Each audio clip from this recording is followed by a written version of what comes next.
തുടിക്കുന്ന ഹൃദയത്തിന് തുളുമ്പുന്ന കണ്ണുനീർ തുടയ്ക്കാൻ കഴിയും.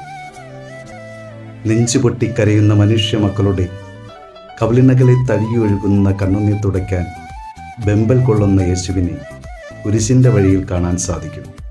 ലൂക്കായുടെ സുവിശേഷം 23-ാം അധ്യായം 28-ാം വാക്യം.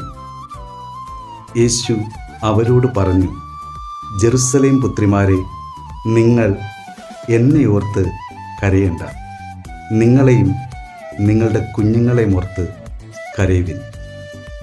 കരുണയ്ക്ക് വേണ്ടി പ്രാർത്ഥിക്കുവിനെന്നാണ് യേശു ഓർമ്മിപ്പിച്ചത്. വഴിയോരങ്ങളിൽ പൊലിഞ്ഞു പോകാതെ മക്കൾക്ക് വേണ്ടി കരുണയ്ക്കായി പ്രാർത്ഥിക്കുവിൻ. കുടുംബത്തിൻ്റെ സമാധാനം, സന്തോഷം, ഐശ്വര്യം ആരും മോഷ്ടിക്കാതിരിക്കാൻ കരുണയ്ക്ക് വേണ്ടി പ്രാർത്ഥിക്കുവിൻ. ദൈവം നിങ്ങളെ സഹായിക്കട്ടെ. Have A nice day. God bless you.